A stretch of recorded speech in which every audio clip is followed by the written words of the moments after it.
amb molta atenció. Elegant i majestuós. Encara no és suficient. Sense paraules, feta de núvols.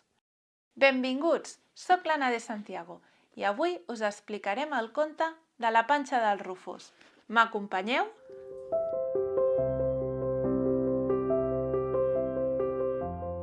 En un poble petit, amagat entre les muntanyes i envoltat de boscos, vivia un gat molt especial.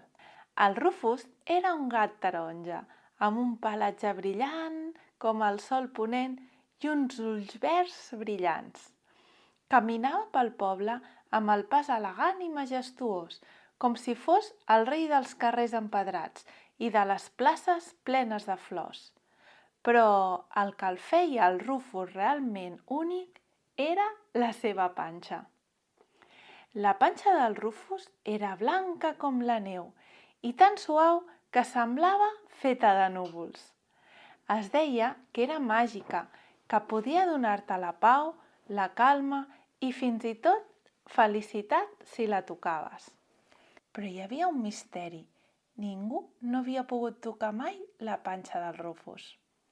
Tothom sabia que si ho intentaves, sense permís, el Rufus s'allunyava immediatament, amb un cop de cua elegant i el mirava amb els ulls verds com dient «Encara no estàs preparat». La Clara era una nena de 8 anys, amb els cabells castanys que sempre portava recollits en una cua desordenada. Era curiosa, inquieta i una mica tossuda. Li encantava córrer pels camps i grimpar pels arbres, però el Rufus era el seu misteri preferit. Cada vegada que el veia, no podia evitar somiar amb tocar-li aquella panxa blanca i esponjosa. Si li toco la panxa, potser sentiré la seva màgia, li explicava emocionada el seu avi. L'avi, que sempre seia al banc de la plaça a llegir el diari, somreia i li responia amb calma. La màgia del Rufus no és per tothom, Clara. Només els que tenen paciència, bondat i un cor sincer poden tocar-la. La Clara no estava molt segura del que volia dir el seu avi, però sabia una cosa, faria tot el possible per guanyar-se la confiança del Rufus. Durant molts dies, la Clara va començar a observar el Rufus amb molta atenció. El gat passava llargues estones estirat al sol de la plaça, amb els ulls mig tancats, gaudint de la calma del poble. Altres vegades el veia passejant pel camí del riu, perseguint papallones o mirant els peixos com nadaven. La Clara el seguia, però sempre sense presses.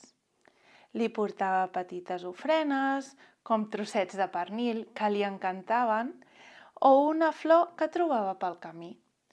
El Rufus acceptava els regals amb dignitat, fregant-li el cap contra la cama com a mostra d'agraïment.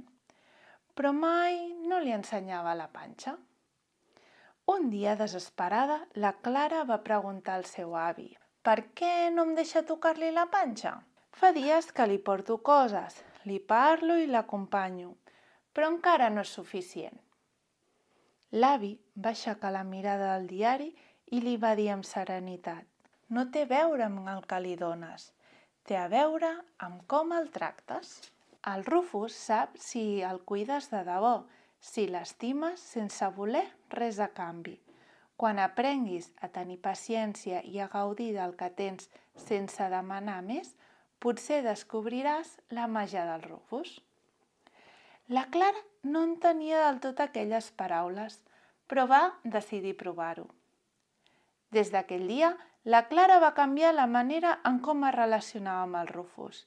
Ja no intentava tocar-li la panxa cada vegada que el veia. En lloc d'això, simplement passava estones amb ell.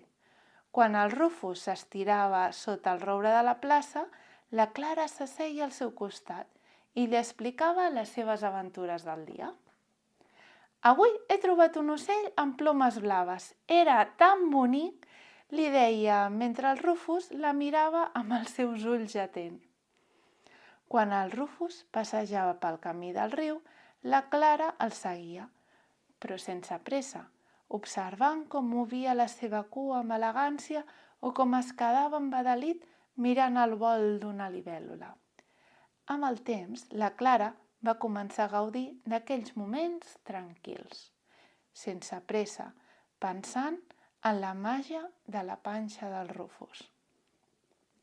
Una tarda, quan el sol es ponia i el poble es banyava amb una llum daurada, el Rufus es va estirar al costat de la Clara sota el gran roure de la plaça. Aquell dia, però, va fer una cosa diferent. Va girar-se i va ensenyar-li la seva panxa blanca i esponjosa. La Clara es va quedar sense paraules. Sabia que allò era un moment especial.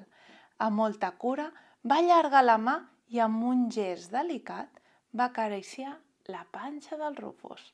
Era tan suau que semblava feta de núvols, però el més especial no era la suavitat, sinó el que va sentir, una calidesa al seu cor, com si tota la felicitat del món es concentrés en aquell instant.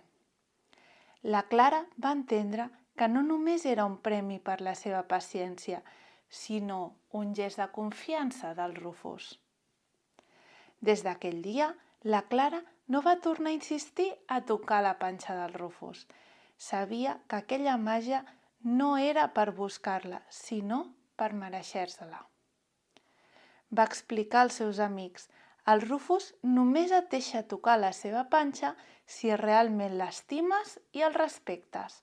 No es tracta de voler la màgia, sinó de ser amable i pacient. Els nens del poble van començar a mirar el Rufus amb uns altres ulls. Ja no era només el gat amb la panxa blanca, sinó un amic que els ensenyava que la bondat veritable consisteix a estimar sense esperar res a canvi. I el Rufus?